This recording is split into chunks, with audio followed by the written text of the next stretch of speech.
¿Consideran que es correcto que no lo hayan dejado entrar o consideran ustedes que este comportamiento debería ser, digamos, ¿cómo decirlo? Que pudieran tener algún tipo de control sobre este comportamiento, que no lo permitieran, que estaba bien permitirlo. ¿Qué opinan ustedes sobre esto? ¿Debían dejar entrar al niño, sí o no, y por qué?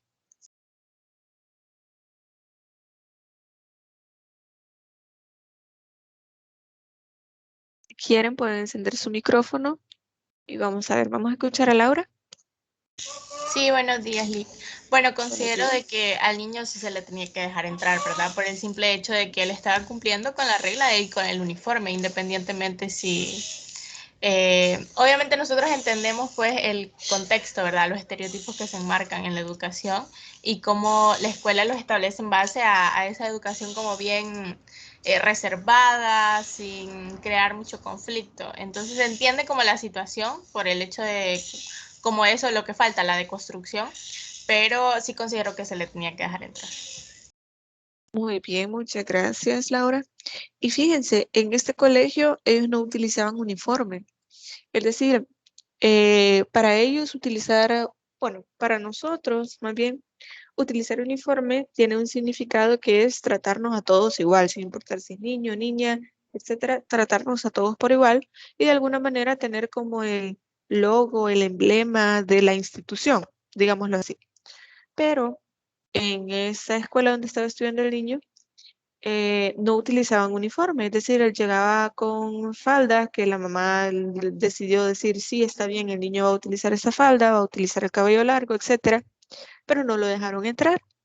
Entonces, de alguna manera, no quisiera yo darles una respuesta sobre esto porque creo que es muy susceptible a que cada uno de ustedes me den motivos para decirme, no, no debieron dejarlo entrar, o motivos para decirme, sí, me parece que tal vez debió ser un caso excepcional, tener un control sobre el comportamiento de ese niño para que no pudiera confundir, digamos, a los demás compañeros, de alguna manera.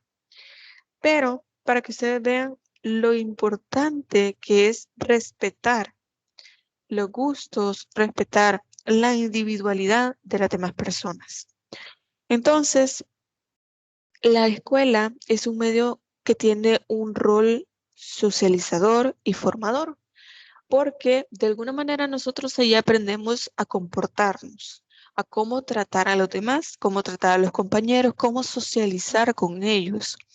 Entonces, si en la misma educación, es decir, en la misma escuela, colegio, instituto, etcétera, nos limitan ciertos comportamientos, nos limitan o nos hacen sentir mal por ciertas elecciones, por ciertos comportamientos, entonces a partir de ahí nosotros vemos que podemos cohibirnos sobre ciertos comportamientos que nosotros naturalmente quisiéramos elegir.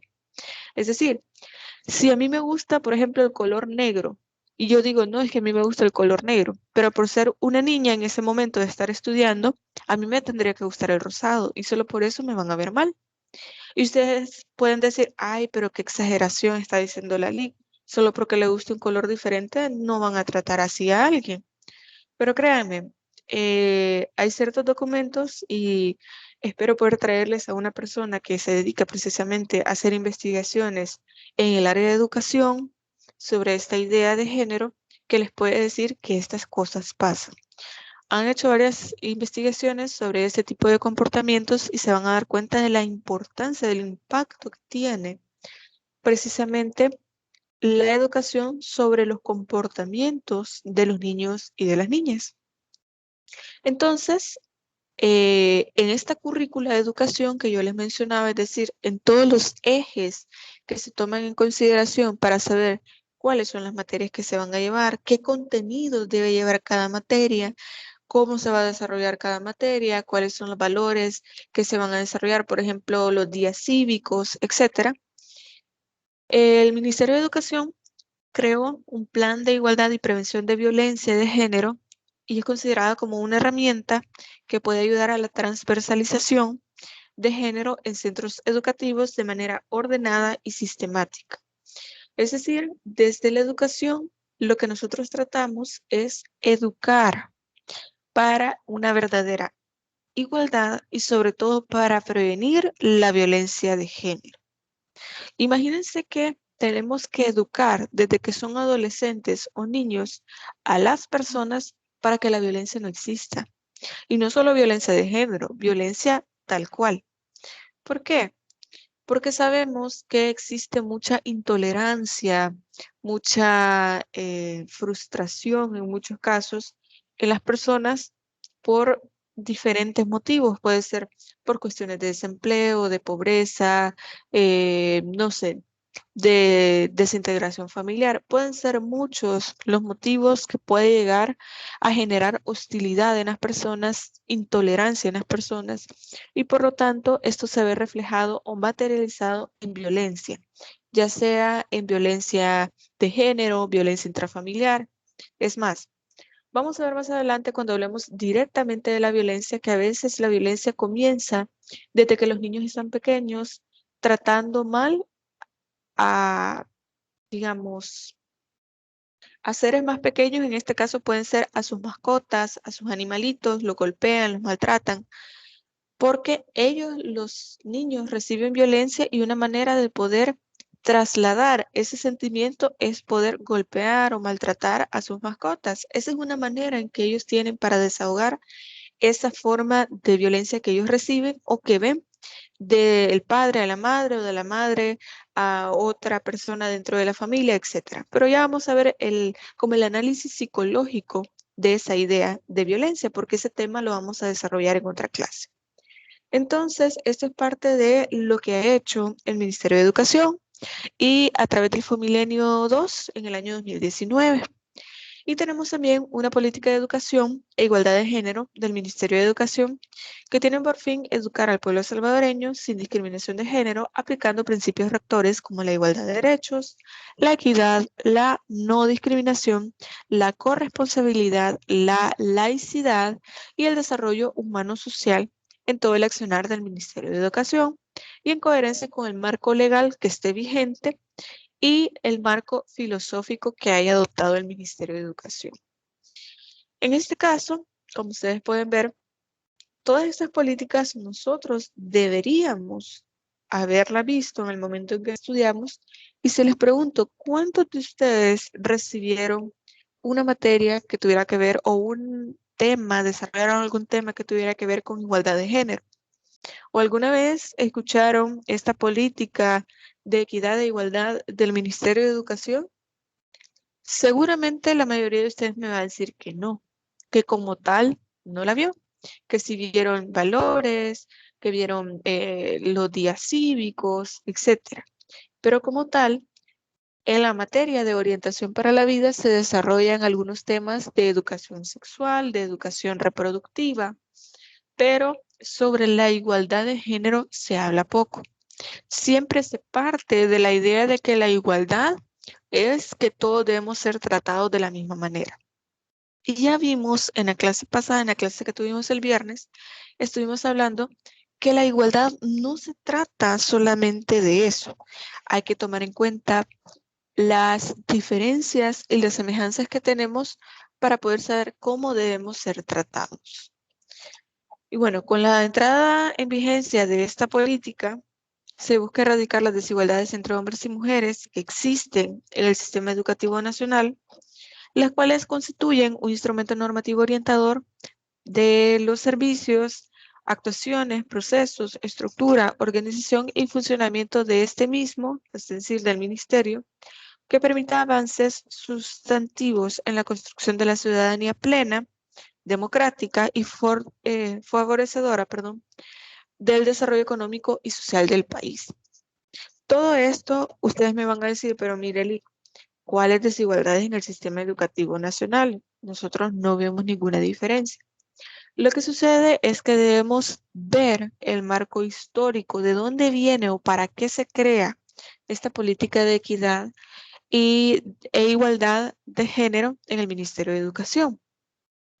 Lo que sucede es que antes era muy común, por ejemplo, que si en la escuela donde estaban ciertos adolescentes había una parejita y la muchacha salía embarazada, siendo un adolescente, todavía en la escuela, a ella la expulsaban, es decir, solo por el hecho de estar embarazada. Si el papá de ese bebé también era compañero de ella, a él no lo expulsaban, le expulsaban a ella, porque esto era mal visto, porque era una conducta que el centro educativo, que la escuela, que el colegio, etcétera, no podía permitir, porque esto era como un descuido, como una mancha para la institución. No me lo pregunten a mí, pregúntenlo a sus papás, a sus abuelos, a sus tíos. Esto sucedía. Si es que le permitían estudiar a esta muchacha que salía embarazada, sus calcetas ya no podían ser blancas, ya las cambiaban a color beige. ¿Por qué? Y ustedes me van a decir, es ridículo pensar que tiene que cambiar el color de sus calcetas, de sus calcetines, etcétera, pero era para diferenciarla, para marcar el, entre comillas, error que había cometido esta muchacha. Entonces, ahora para nosotros es normal ver en institutos, en colegios, en centros escolares, muchachas que están embarazadas y están estudiando, porque es un factor de discriminación el hecho de no permitirles seguir estudiando o expulsarlas solamente por el hecho de estar embarazadas. Es como si se les estuviera, eh, como si no se les permitiera el derecho a la educación solamente por estar embarazada. Pero esto precisamente por la política de equidad e igualdad de género. Entonces, aunque ustedes no lo crean, este tipo de comportamiento se da y es bastante común, perdón, era bastante común antes que se expulsaban a estas señoritas solo por el hecho de salir embarazadas. Para nosotros ya ni siquiera pensamos en una idea así, de tener que expulsarlas, de tener que tratarlas diferentes o que tengan que usar un elemento de su uniforme diferente solamente por el hecho de estar embarazada. Entonces, vemos que no todas las desigualdades de género en el sistema educativo quedan registradas ni se explican con facilidad a partir del análisis convencional sobre la educación y sobre el género. Porque muchas de estas desigualdades nosotros no las vemos tan marcadas, es decir, las pasamos por alto solamente por el hecho de que nosotros las hemos normalizado. Hemos normalizado ciertos comportamientos que generan discriminación entre niños y niñas, entre adolescentes, entre adultos, etc. Entonces, hay algo que se le llama currículo oculto. Y esto significa entonces el hecho de que dentro de la currícula de educación siempre se queda como infiltrada o como no tan visualizada cierta desigualdad y el impacto que tiene esto sobre la socialización o la construcción de identidades de género desde un ámbito escolar y el impacto en los niños y niñas son dimensiones de desigualdad. ¿Por qué les digo esto del currículo oculto? Por mucho que hayan materias que ya se ven, por ejemplo, en tercer ciclo y en bachillerato, de orientación para la vida, de valores, etcétera, el problema es que cuando están más pequeños, estos niños y niñas, ahí sí los separan. Una fila de niños, una de niñas, los niños y las niñas no pueden jugar entre sí porque se pueden golpear, etcétera. Y cuando ya llegan al tercer ciclo, ahí sí queremos corregir la plana de lo que ya hicimos, de lo que ya dijimos, de lo que ya aprendimos, de lo que ya hacemos, etcétera. Entonces, la idea es poder integrar tanto a niños como niñas sin tener que impregnar de, digamos, una diferenciación sexual de que los niños solo pueden jugar con carritos y las niñas solo con muñecas y permitir juegos o ciertos elementos que no estén marcados por el sexo que debe jugar con ellos. Es decir, lo que yo les mencionaba, poder jugar con plastilina. La plastilina no tiene un género o es más bien un juego que pueden usar niños y niñas. El hecho de colorear, el hecho de ciertos elementos que no precisamente se trata sobre definirlos para un niño o para una niña, es decir, que sean asexuales. ¿Por qué? Porque los niños, al estar tan pequeños, ellos no ven con morbo, no ven con un carácter sexual todos estos elementos. Somos nosotros quienes les enseñamos No, no puedes jugar con carritos porque esto es de niño y una niña no debe jugar con estas cosas. No puedes jugar con la pelota porque te vas a ensuciar, porque te vas a caer, porque esto, porque lo otro. Y a los niños no les decimos estas cosas. Entonces, si les repito tanto la idea, es para que ustedes comprendan que quienes educamos a estos niños y niñas no solo es dentro del hogar, también en la escuela tiene una gran dosis de responsabilidad sobre lo que se aprende. Y bueno, para poder responder a estas políticas, perdón, a estas problemáticas, esta política de equidad e igualdad de género del Ministerio de Educación identifica ciertos aspectos que han generado problemas o ciertas ideas que son muy discriminativas para que los niños y niñas aprendan y tiene como objetivo dar respuesta a todos estos elementos que generan discriminación. Pero, ¿qué es lo que debemos tomar nosotros en consideración para poder responder a estos problemas? Bueno, primero tenemos que educar a los docentes. Yo les decía en clases pasadas que, por ejemplo, lo veíamos desde el punto de vista del órgano judicial. No basta con que nosotros tengamos eh, tribunales especializados contra la violencia y la discriminación contra la mujer, para una vida libre de violencia, etcétera. No basta con eso. Es necesario que podamos sensibilizar al personal, a las autoridades, todas las personas que reciban una denuncia, que sean parte del proceso, todas deben estar sensibilizadas. Y no solamente lo digo yo, también lo dijo la Lic Joana, que ella trabaja en el juzgado de sentencia para una vida libre de violencia en el juzgado especializado. Y ella lo decía, quienes reciben la denuncia, que es la policía, la fiscalía, la procuraduría en algunos casos, todos los que trabajan en el tribunal, colaboradores, hasta las ordenanzas, todos deben ser formados desde la perspectiva de género.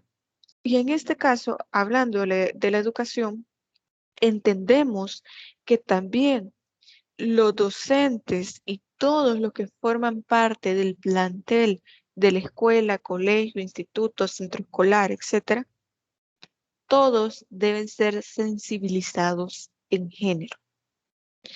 Y parece que eso ya lo hemos estado haciendo. Pero como lo decía la Lic Bárbara también en la sesión, no sirve de nada que estemos horas y horas y horas recibiendo charlas, como ustedes cada semana reciben por lo menos hora y media, hora 40 de clase, una y otra vez hablando de género. No sirve de nada si nuestro comportamiento no es coherente con lo que nosotros estamos aprendiendo. Si al salir de una charla de todo el día yo me sigo comportando exactamente igual y no logro poder aplicar lo que escuché, lo que me enseñaron a mi vida cotidiana, no es una obligación, pero sí todas estas capacitaciones, esta sensibilización tienen un objetivo. Si usted al menos no se replantea un comportamiento, no trata de pensar alguna idea de forma, una sola cosa que haga diferente y ya se cumple el objetivo. Y lo decía la Lic Bárbara. En este caso, una persona que estaba, un señor que estaba como ordenanza, él escuchó toda la ponencia que se dio en todo ese día y dijo, todos esos comportamientos yo los hago, todo eso que no se debe hacer, yo los hago. Y ahora voy a tratar de no hacerlos. Entonces, de alguna manera, esa finalidad se cumplió con una persona que aparentemente era ajena a esta capacitación, pero al menos una persona logró repensar, replantearse este comportamiento. Entonces, de nada sirve si estamos llevando a capacitación una y otra vez a estos docentes si siempre van a seguir con los mismos comportamientos, con la misma currícula de educación. Y fíjense, al menos a nivel universitario les puedo decir que nosotros tratamos de buscar la forma de adaptarnos a la realidad actual. Es decir, de qué manera nosotros podemos trasladar el conocimiento, la información a ustedes que no responda a modelos de los años 90, de los años 80, de estas currículas de educación que son bien antiguas. Entonces, estamos tratando de educar en el 2022 a jóvenes o personas que están tratando de adaptarse o tienen una forma distinta. Por ejemplo, en el año en que yo estudié, a mí me enseñaron de una manera diferente en la que yo les estoy enseñando a ustedes. Porque a mí solo era, mira, aquí está este folleto, léalo, haga esta guía, y era cuestiones de género. De hecho, la materia se llamaba violencia intrafamiliar, nada más. Solo así se llamaba, violencia intrafamiliar. Mira, aquí está este folleto, léalo, responde a esta guía, y esa era la clase. Y la idea es que ustedes se queden con algo más. ¿Qué les trato de decir con esto? Nosotros estamos tratando de adaptarnos al hecho de que ustedes no son estudiantes de los años 90. Entonces, ¿qué podemos hacer? Bueno, vamos a tratar de hacer un contenido que se pueda adaptar más a la realidad, dar más ejemplos, poner en práctica todo aquello que podemos aprender. Y por eso tenemos clases teóricas y tenemos clases prácticas. Pero ese es otro tema, no quiero salirme de eso. Bueno. También tener en consideración este currículo oculto, es decir, estas mismas prácticas que se van teniendo, que deberían modificarse dentro de los centros escolares, porque por mucho que nosotros veamos parte de valores, que debemos agregar, por ejemplo, la igualdad, la equidad, etcétera, dentro de la currícula, en muchas ocasiones, los maestros, por ser personas muy mayores, y no digo que esté mal, no quiero sonar despectiva tampoco, pero esta es la forma en que ellos aprendieron a enseñar, en que siempre, no, es que los niños con las niñas no, porque se pueden golpear, no es que esto, no es que lo otro, pero la idea es poder adaptarnos a tiempos diferentes, porque como sociedad nosotros vamos cambiando, entonces la dinámica de socialización entre niños y niñas ahora es distinta. También tenemos la prevención de la violencia de género eh, y de violencia de orientación, perdón, y por orientación sexual. En este caso, lo que se busca es de prevenir la violencia de género. Pero si nosotros seguimos tratando a las niñas como no, es que las niñas no se pueden ensuciar, no pueden golpearse, no pueden esto, no pueden lo otro, entonces las vemos como si fueran débiles. Y siempre mantenemos la idea de no, es que la niña pobrecita se va a golpear, la niña es débil, la niña es. Y esa es la idea que van creando, que la niña debe ser protegida porque la niña es débil.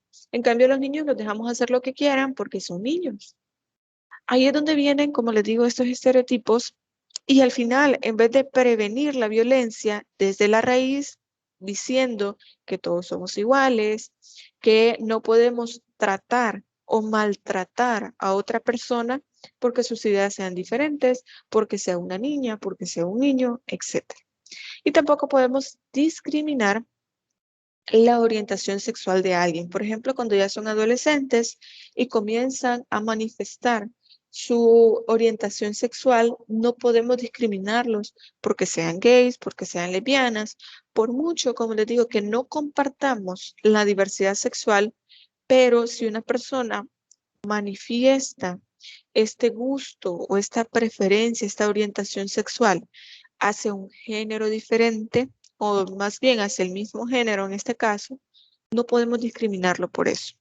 También otro tema que se toma en cuenta para esta política son los embarazos precoces, precisamente por los temas que ya hemos hablado al principio de la educación sexual, la educación reproductiva y también por el hecho de que no debe existir discriminación solamente por el hecho de que una mujer, bueno, en este caso una adolescente, salga embarazada. Luego también la violencia sexual en el sistema educativo. Es otro eje súper importante que el Ministerio de Educación está tratando de erradicar o está tratando de encontrar la forma de tratar el tema dentro de la misma currícula. Vamos a avanzar un poco entonces hasta este punto que es la normativa, pero una normativa que está relacionada con educación, porque la normativa tal cual de género la vamos a ver en las próximas clases. Ya les dije, cómputo 3, todo lo que tiene que ver con normativa. Entonces tenemos la Ley General de Educación, y ya le voy a colocar acá, permítanme. para que ustedes lo puedan ver. En el artículo 5, se lo voy a mostrar. Permítanme.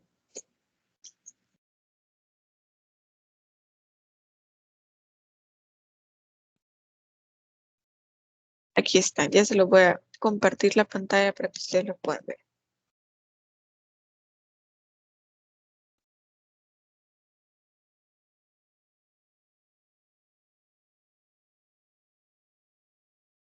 Muy bien, es el artículo 5-A.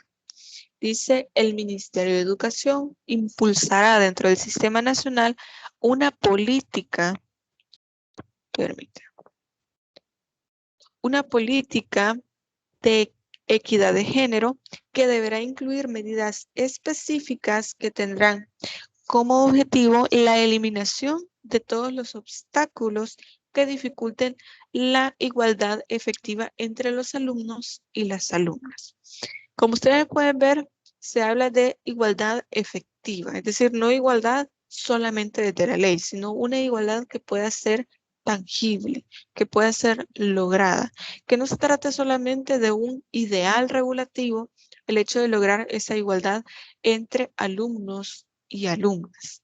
Por lo tanto, esto ya lo tenemos dentro de la normativa, no es solamente una aspiración, como un eje que vamos a tomar en cuenta allá al momento de poder crear esta currícula. Es decir, estos elementos que deben ser tomados en cuenta para poder enseñar, para poder educar a los niños, niñas y adolescentes. También tenemos otro documento importante que es la LEPINA. De hecho, este documento ustedes lo van a ver cuando vean la materia de niñez y adolescencia, pero primero van a tener que ver derecho de familia y luego van a ver niñez y adolescencia. La LEPINA, que es la ley de, permítanme, ley de protección integral de la niñez y la adolescencia, en el artículo 81 y 86 menciona lo siguiente. En el 81 habla del derecho a la educación y la cultura. Y dice, la niña y niño adolescente tiene derecho a la educación y la cultura. La educación será integral y estará dirigida al pleno desarrollo de su personalidad, aptitudes, capacidades mentales y físicas hasta su máximo potencial. Asimismo, la educación deberá orientarse al pleno ejercicio de la ciudadanía, el respeto de los derechos humanos y la equidad de género, el fomento de los valores, el respeto de la identidad cultural propia, la paz, la democracia, la solidaridad, la corresponsabilidad familiar, la protección del medio ambiente, etcétera. Todavía incluye otros elementos, pero para que ustedes vean que en el artículo 81 se menciona específicamente que debe existir esta ley de equidad. También en el artículo 86, en el literal M, se menciona incluir programas educativos que tengan temas relacionados con la nutrición, la educación sexual y reproductiva, el embarazo precoz, la equidad y la violencia de género, drogas, enfermedades infectocontagiosas, medio ambiente, etc. E incluye otros elementos también. Entonces, desde la LEPINA, nosotros vemos que no es solamente un elemento que nosotros vamos a tomar en cuenta. Por eso les decía, no son ejes aislados. No solo son ejes que nosotros vamos a ver de forma compleja, como un ideal complejo, digamos. Luego tenemos la Ley de Igualdad y Equidad y No Discriminación contra las Mujeres en el artículo 17, que también menciona esta parte en la cual nosotros agregamos,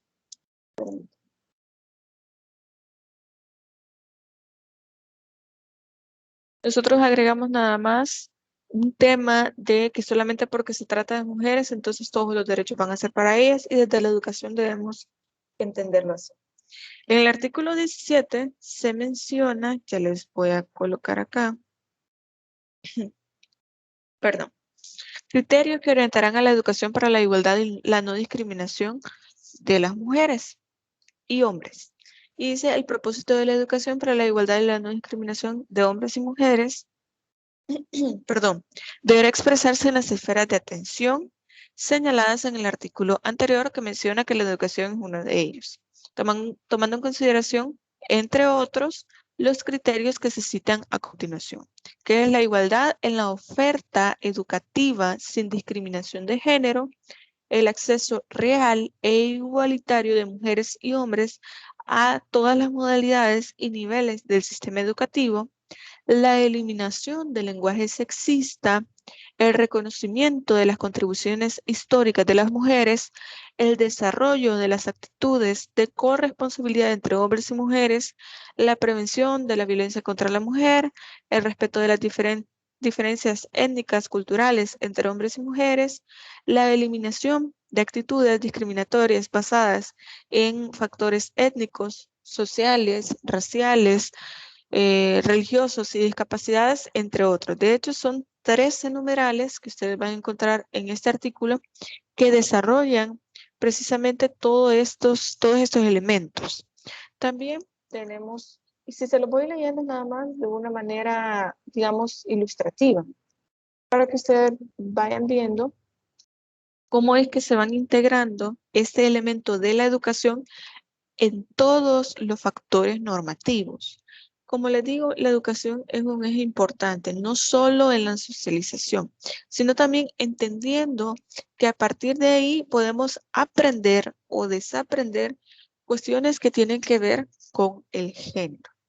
En el artículo 20 de la Ley para una vida libre de violencia, nos dice la responsabilidad del ámbito educativo. El Ministerio de Educación, a través de los programas y procesos educativos de enseñanza y aprendizaje formales y no formales, en los niveles de educación parvularia, básica, media, superior y no universitaria, incluirá dentro de la obligación que tiene planificar y normar de forma integral la formación de las personas educadoras, así como las actividades curriculares y extracurriculares, la promoción del derecho a una vida libre de violencia y no discriminación, y también la divulgación de ciertas medidas para la prevención y erradicación de todo tipo de violencia. En este caso, le estamos dando mucha responsabilidad al Ministerio de Educación, a la currícula educativa como tal. Luego tenemos la política de equidad e igualdad del Ministerio de Educación y ya hablamos un poco sobre eso. Luego, para que ustedes puedan ver cuáles son los aspectos que se analizan dentro de esta política de igualdad y equidad del Ministerio de Educación. Bueno, desde el punto de vista de una dimensión, es decir, la erradicación de la violencia basada en género, desde el punto de vista pedagógico, por ejemplo, solamente les voy a leer una parte, está el porcentaje de niños y niñas que identifican las situaciones de violencia como tales, es decir, que los niños y niñas puedan identificar ciertos comportamientos que puedan constituir violencia, que sean capaces de poder identificar estas situaciones de forma comunitaria, la cantidad y los tipos de casos de violencia de género. Y dentro del tema administrativo organizativo tenemos medidas que incluyen el manual de convivencia del reglamento interno del centro educativo para poder abordar una violencia de género, violencia basada en el género. Otro eje importante es la visibilización y el cuestionamiento de los roles y estereotipos de género. Es decir, el porcentaje de estudiantes y de docentes que rechazan los estereotipos de género para poder tener un parámetro o una medida de qué es lo que se está logrando o qué es lo que se está haciendo para lograr esta erradicación de estos estereotipos de género. También de carácter comunitario tenemos el porcentaje de niños y niñas según los juegos que a ellos les gustan o en que ellos se involucran, y también el número de documentos administrativos que están libres de estereotipos de género. Por ejemplo, yo les mencionaba un caso que aquí en la universidad se ha dado, en el cual hay una persona que dentro de los colectores, es decir, de los listados que tenemos de los nombres de los estudiantes, su nombre aparece como si fuera un nombre de mujer, pero él le pide a los docentes que por favor lo llamen, lo traten y lo mencionen con un nombre de hombre porque él se identifica así. Entonces, como centro educativo, como educación superior, nosotros no podemos irrespetar esta decisión que ha tomado la persona. Obviamente dentro del colector, porque en su documento de identidad se establece el nombre de mujer, no podemos hacer nada. Pero el trato que le podemos dar, la forma de llamarlo al momento de colocar la asistencia, etcétera, eso sí lo podemos hacer, precisamente por el respeto que nosotros tenemos a la individualidad, a la orientación sexual de las personas. Y vamos a ver también algunos conceptos básicos. Por ejemplo, todas las personas tenemos una orientación sexual, una identidad de género, un sexo biológico y una expresión de género. No quiero andar mucho en esto porque este tema nosotros lo vamos a ver en otras clases. Primero, la orientación sexual es la capacidad de poder sentir una atracción emocional, afectiva y sexual por una persona. Por ejemplo, yo soy mujer, a mí me gustan los hombres. Yo tengo relaciones sentimentales, afectivas, puedo tener relaciones sexuales con un hombre porque son los hombres los que me gustan. A mí no me llaman la atención, no me atraen las mujeres, pero es precisamente porque yo soy heterosexual. Pero ¿qué sucede entonces si a mí me gustaran, me llamaran la atención, quisiera una relación sentimental con otra mujer? Entonces yo sería lesbiana, porque mi atracción no es hacia los hombres. La identidad de género, ya la hemos dicho, que es precisamente la vivencia la vivencia individual del género, es decir, cómo me siento, cómo me percibo, cómo quiero que los demás me traten. Puede ser cisgénero, es decir, yo tengo órganos sexuales femeninos, yo me siento mujer y me gustan los hombres, es decir, mi sexo y mi género se corresponden. Pero si yo tengo órganos sexuales femeninos y me siento un hombre en el cuerpo de una mujer, entonces sería trans, es decir, no se corresponde el sexo con el que nací con el género o la autopercepción que yo pueda tener de mi género. El sexo biológico ya lo definimos y otro término importante acá es la expresión o la manifestación de género. Yo puedo ser mujer, me gustan los hombres, mi identidad de género es de una mujer, pero quiero manifestarme, es decir, vestirme, actuar, hablar como si fuera un hombre. No es porque yo sea lesbiana, no es porque me gusten las mujeres, no, es simplemente una manifestación de género. Por ejemplo, hay personas que no sé si ustedes han escuchado este término que es bastante despectivo, pero que ven a un hombre y dicen es que él es muy amanerado, porque él tiene ciertos comportamientos que son muy de mujer, muy de niña, es muy delicadito, es muy esto, muy lo otro. Pero esta es una manifestación de género, es simplemente una forma de comportarse y esto no define de ninguna manera ni la identidad sexual ni la orientación sexual de una persona. Si se quiere dejar el pelo corto siendo mujer, si se quiere dejar el pelo largo siendo hombre, si siendo hombre se quiere pintar el pelo, se quiere pintar las uñas, quiere usar falda, esta es solo una manifestación de género y obviamente hay que respetarla. De la identidad de género ya habíamos hablado. De la diversidad sexual, también este es otro tema que lo vamos a desarrollar más adelante, que solamente les traía como una forma de poder integrarlo dentro de los ejes que en la educación se deben enseñar, se deben reaprender. Como les mencionaba, esta idea de expresiones de género no se las había explicado, se las había anunciado nada más, pero se entiende que es una manifestación externa de rasgos culturales que permiten identificar a una persona como masculina o femenina, conforme a los patrones considerados como propios para cada género en una determinada sociedad en un momento histórico determinado. Sin embargo, si como hombre usted quiere manifestarse de una manera distinta a como tradicionalmente se manifiesta la imagen de un hombre, esto no debería ser un aspecto discriminatorio o por el cual a usted deben de tratarlo mal o deben de tratarlo diferente. También tenemos el acrónimo de la comunidad LGBT, En este caso sabemos que L es de lesbiana, es decir, una mujer que se relaciona de forma erótico, afectivo, amorosa, vitalmente con mujeres. Gay, que es precisamente lo mismo, pero de un hombre hacia otro hombre. Bisexual, es decir, que tiene una atracción erótico-afectiva y de manera de autodefinición hacia hombres y mujeres. Es decir, una persona que le gustan tanto hombres como mujeres de forma simultánea. Porque también hay muchas personas que dicen, pero es que mire, esta persona estuvo casada con alguien de otro sexo, de otro género, y de pronto, después de un par de años, ahora resulta que le gustan las mujeres. Por ejemplo, que a una mujer le gustan las mujeres. Pero esto no lo hace bisexual. Una persona bisexual es que de forma simultánea le gustan hombres y mujeres. Es decir, no tiene una preferencia como tal entre un hombre y una mujer, pero esto se da en un mismo tiempo. Una persona travesti es aquella que expresa su identidad de género, ya sea de manera permanente o transitoria, mediante la utilización de prendas de vestir y actitudes del género opuesto al que social y culturalmente se le asigna en el sexo biológico. Es decir, una persona que se viste de forma diferente a su sexo.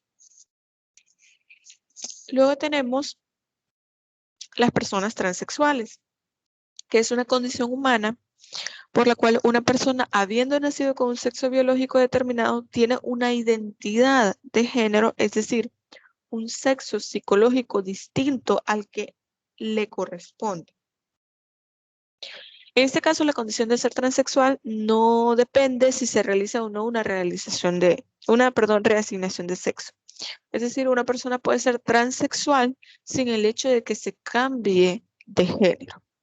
La persona transgénero como tal, ahí sí, es necesaria una reasignación de género. Y luego tenemos a las personas intersexuales, que antes se les llamaba hermafroditas, que son personas que nacían con un sexo determinado, pero también tenían órganos genitales del otro sexo. Es decir, tenía algún elemento, por ejemplo, podía nacer con órganos reproductivos masculinos, pero tenía vientre, pero tenía una matriz, tenía útero, pero no tenía ovarios, por ejemplo. O no se desarrolla bien su órgano sexual masculino, pero tiene todo el órgano sexual femenino, etcétera. Pero alguno de los dos no se desarrolla de forma completa o tiene los dos órganos de forma completa. Pero, ¿cuál es el problema acá? Que cuando están pequeños es necesario definir cuál de los dos sexos se va a dejar porque no se pueden desarrollar los dos al mismo tiempo. Es decir, uno va a afectar el desarrollo del otro. Entonces, desde que se está pequeñito, desde que nacen, es necesario establecer cuál de los dos sexos se le va a dejar, cuál de los dos órganos reproductivos. Sobre esto lo vamos a hablar más adelante porque hay un caso bastante emblemático sobre la intersexualidad y también la Corte Interamericana de Derechos Humanos ha hablado sobre este tema. Y luego tenemos la orientación sexual, que esto ya les mencioné que se refiere a, por ejemplo, a quién siento atracción, quién me gusta, con quién me siento bien teniendo una relación sentimental, con quién puedo tener una relación sexual que sea placentera o satisfactoria para mí. Yo sé que aquí estoy entre adultos y que lo que diga no va a causar, digamos, eh, no sé, alguna incomodidad en ustedes porque lo hacemos desde el ámbito académico. El asunto acá es que la orientación sexual como tal es simplemente esta atracción. Muchas veces hay personas que dicen que se sienten más cómodas una mujer con otras mujeres o un hombre con otros hombres y pueden tener relaciones físicas con una persona de su mismo sexo o pueden tener solamente relaciones afectivas. Pero precisamente la orientación sexual es la atracción, pero con quien se puede establecer esta relación, ya sea afectiva o sexual. Porque hay muchos casos, por ejemplo, hay mujeres que pueden pensar, pero es que esta mujer es bonita, tal vez me gusta cómo se ve, pero no sienten ningún tipo de atracción más allá de la admiración que pueden tener por la belleza, por la elegancia, no sé, por la manera la forma física de esta mujer, pero no pueden lograr tener una relación ni sentimental ni física con otras mujeres. Y fíjense, muchas personas dicen que es necesario experimentar para poder saber qué le gusta y qué no le gusta. Y es bien raro porque en psicología se dice que de alguna manera, en algún punto, todos somos bisexuales. Todos sentimos atracción por hombres y por mujeres. Lo que sucede es que socialmente nosotros establecemos como un límite, entendiendo que dependiendo de nuestro sexo biológico, nosotros debemos buscar el sexo opuesto y que es ahí donde vamos a encontrar la plena satisfacción sentimental, afectiva y sexual.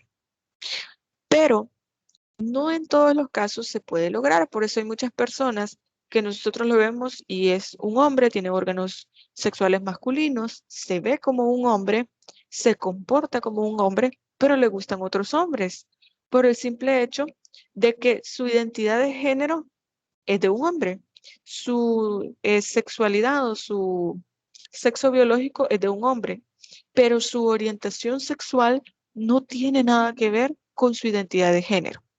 Entonces, hay hombres que los vemos así como hombres como tal, pero que les gustan otros hombres. Y a veces hasta nos genera la sorpresa de pensar, pero es que no se ve como si fuera una persona gay. No se ve como si le gustaran otros hombres, pero es por lo mismo que yo les he estado mencionando. La orientación sexual, la identidad de género, el sexo biológico y las manifestaciones de género son términos completamente independientes entre sí. No es que porque nació siendo niño, de pronto, eh, por ejemplo, su identidad de género sea una mujer atrapada en el cuerpo de un hombre y automáticamente entonces le tiene que gustar tal. No es así. Estos son términos completamente independientes. Por eso la sexualidad y el tema de género como tal dentro de la diversidad es bastante difícil de poder comprender, porque a veces nosotros encontramos cierta información en redes sociales, en artículos, en posts que nosotros vemos en diferentes, por ejemplo, en Facebook, en Twitter, etcétera, que es una información errónea, porque a veces creemos entonces que nosotros nos desviamos, entre comillas, o simplemente es anormal que nos pueda gustar a alguien de nuestro mismo género. Y no debe ser así. Es una situación que, como el género, es una construcción social que con el paso de los años, la experiencia en la vida, las situaciones que nos pueden llegar a pasar, esto va a definir como tal el género al que nosotros pertenecemos, la manera en cómo queremos ser vistos, ser tratados, quién nos gusta, con quién podemos tener una relación sexual, sentimental, afectiva, etc. Esto depende mucho de de nuestra autopercepción, pero también de lo que a nosotros nos causa satisfacción, y no solamente de carácter sexual, sino satisfacción emocional como persona, como esta autorrealización dentro del proyecto de vida que nosotros tenemos. Y bueno, creo que con esto ya finalizamos el contenido de esta semana. Como ustedes pudieron ver, comenzamos hablando de la importancia de la educación y terminamos hablando de la identidad de género y algunos aspectos, precisamente porque el tema se trataba sobre la sensibilización de la diversidad sexual. Pero no se les haga raro que en las próximas clases, sobre todo cuando hablemos de la parte de violencia, los derechos de la comunidad LGBT y todo esto, podamos repetir algunas ideas, solamente para poder irlas afianzando y a partir de ahí hablar sobre los derechos de la comunidad LGBT. No sé si hay alguien que tenga alguna pregunta, alguna duda, algún comentario. Meli, una pregunta, lo único que entré tarde, entonces era para que me tomara asistencia. Ok, no se preocupe. Solamente colóqueme su nombre completo en el chat. No sé si ya lo puso para poder agregar su asistencia al final de la sesión. Bueno, Ok, perfecto. Vamos a ver, ¿tenemos más preguntas? ¿Dudas? Bien, nos vamos a quedar hasta acá entonces. Cualquier duda o pregunta, pues ahí me pueden escribir en el grupo de WhatsApp días y horas hábiles, por favor. Y también en el foro semanal de consultas. Así que nos vamos a quedar hasta acá. Cuídense mucho y pasen feliz día.